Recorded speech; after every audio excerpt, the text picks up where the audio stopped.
Buenas noches para todos. Mi nombre es Angie Valentina Sotelo Niño. Voy a hacer una exposición acerca de las patologías de la madera con enfoque a los defectos constructivos. En el contenido, como primer punto, se va a explicar sobre los defectos de la disposición constructiva, luego las patologías con respecto a la acción del fuego en la madera. Tercero, presencia de humedad. Y por último, abusos de conservación. La madera, como todos los materiales naturales, está sometida a una variabilidad de características, dimensiones y otras propiedades que, además de normal, es relativamente amplia y más en edificios antiguos en los que no se ha llevado a cabo ningún proceso de selección ni control de calidad en el sentido actual de ambos términos. Asimismo, con frecuencia se mezclaban elementos reaprovechados de construcciones anteriores y de distinta procedencia en general. Nos encontramos ante sistemas estructurales sobredimensionados para sus necesidades de residentes, pero infradimensionados para la rigidez. Bueno, en el primer punto nos vamos a enfocar en los defectos de la madera con la disposición constructiva. Estos pueden deberse a una inadecuada relación entre los elementos del sistema estructural, el entramado de la madera, o bien a la mala integración del sistema estructural en el resto del edificio. Eh, como primer ítem se hace enfoque a los defectos de relación interna de los elementos del sistema. En este caso los más frecuentes serían, en caso de los apoyos, por ejemplo en las escaleras, la forma de apoyo suele ser problemática por la semiarticulación de las uniones entre las zancas, la falta de apoyos interiores en el ojo de la escalera con vuelos o anchos de tiro excesivos. También encontramos el caso de los pies derechos, con el arranque sobre las basas que quedan enterradas o rodeadas de materiales absorbentes por los que el agua puede llegar a la madera, y apoyo en plantas superiores sobre carreras aplastables. En el caso de las cubiertas, la falta de arriostramiento, es decir, la ausencia de rigidización lateral y transversal frente a los esfuerzos horizontales de la cubierta, en este caso el viento, pues los nudos difícilmente trabajan a tracción, y la falta de contención de los empujes de los pares, como se observa en la imagen. En el caso de cuajado de fábrica pueden resultar inadecuadas las siguientes disposiciones constructivas. En este caso las tensiones y las deformaciones de fábrica son heterogéneas, debido a que esta lo es, no solo en cada cuartel, sino de unos a otros. En un mismo edificio es frecuente encontrar paños de ladrillo junto a otros de mampostería, tapia, yesones, etc. La mala disposición de los clavos o tornillos, esto por parte de la colocación en dirección tangencial o longitudinal, para conseguir una mejor adherencia y evitar las llamadas rajas, deben colocarse en dirección radial y preferiblemente en zonas comprimidas. También el anclaje en zonas debilitadas, deterioradas o traccionadas generan esta mala disposición en la madera. El corte y el ensamble en esta situación es frecuente en el embarillado de pares, en uniones con bridas o elementos metálicos que concentran los esfuerzos en pasadores de los que depende el monolitismo o estabilidad del sistema, con riesgo de rasgado, en talones de los nudos, ensamblados que presentan fendas o otros daños que ponen en peligro la absorción de esfuerzos, y en general en los nudos sometidos a los esfuerzos laterales o transversales que no se han considerado. Como segunda parte de estas patologías encontramos la acción del fuego. La madera es un material combustible y es susceptible de ser degradada por el fuego. La degradación se produce mediante reacciones químicas que disminuyen gradualmente su sección resistente y pueden provocar la destrucción en función de la duración y la exposición al fuego. Cuando se produce un incendio, tienen lugar dos fases. La primera, que es la de desarrollo inicial, y la de pleno desarrollo del incendio. En la primera fase influyen factores como la combustibilidad del material, la factibilidad de ignición y el avance de la llama en la superficie de los materiales. En esta fase es deseable que los materiales no los favorezcan. En la fase de pleno desarrollo es importante que los materiales que arden impidan el paso de las llamas y el calor durante el mayor tiempo posible. La madera también es un material orgánico y como tal puede arder. Aún así, su comportamiento frente al fuego es muy favorable. Casi nunca es el primer material en arder, ya que la superficie de la madera necesita alcanzar una temperatura muy elevada, aproximada a 400 grados, para comenzar a arder. También su baja conductividad térmica hace que la temperatura disminuya hacia su interior y la carbonización superficial impide la salida de gases y la penetración de calor. Aquí también se presentan, digamos, algunos comportamientos o resultados ante el fuego de este material. También pues acá se enfocan diferentes circunstancias, como por ejemplo la primera que es la especie. Hay un tipo de madera que tiene los poros más gruesos y dispersos.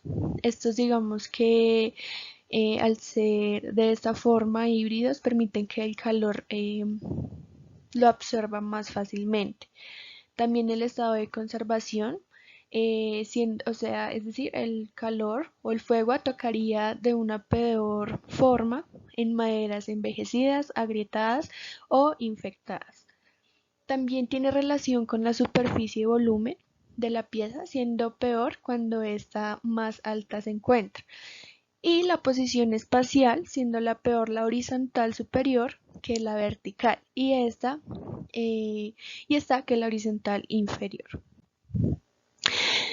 Los factores que aceleran la carbonización y la pérdida, pues como lo decía anteriormente, la superficie y el volumen, también las fendas, que tiene que ver con estas rupturas que la madera naturalmente tiene,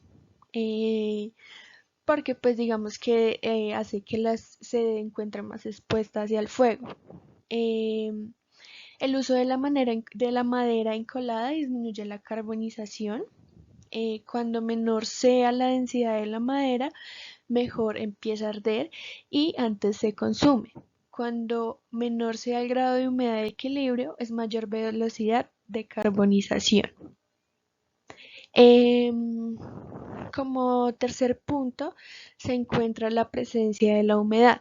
En general y por su propia constitución, la mayor parte de los problemas patológicos de las estructuras de madera suelen situarse en el nivel del material, más en el nivel del material que en el del elemento o en el del sistema, aunque tampoco son raros en estos porque obviamente el nivel del material repercute del elemento y este en el sistema. Habitualmente las lesiones empiezan o son más visibles en las zonas más rígidas del edificio, como son los cerramientos y particiones. Resumidamente, las lesiones más frecuentes de los elementos de la madera son, en primer lugar, las deformaciones o dislocaciones, flexiones o revirados. También, pues, digamos, en esta imagen se muestra esta ruptura, que son también, pues, las llamadas fendas, pero digamos que al estar esta apertura está más expuesta a, a guardar o a mantener la humedad. También se pueden generar, o como segunda lesión frecuente, las infecciones y pudriciones por organismos xilófagos. La causa más frecuente suele estar relacionada con la presencia más o menos constante de humedad, lo que junto con las lesiones citadas provoca fallos de resistencia y rigidez de los elementos estructurales. Así, los fallos más significativos, entendidos como la pérdida de prestaciones funcionales, son los siguientes. En primer lugar, los que afectan a la solidez o fallos mecánicos como pérdida de capacidad mecánica, es decir, la resistencia, la estabilidad, la rigidez y, en definitiva, la seguridad. Como un segundo punto estará lo que afecta directamente la utilidad o la comodidad del uso del edificio. Fallos funcionales, como por ejemplo la pérdida de nivelación, puede ser horizontal o vertical, con su posible repercusión en la durabilidad.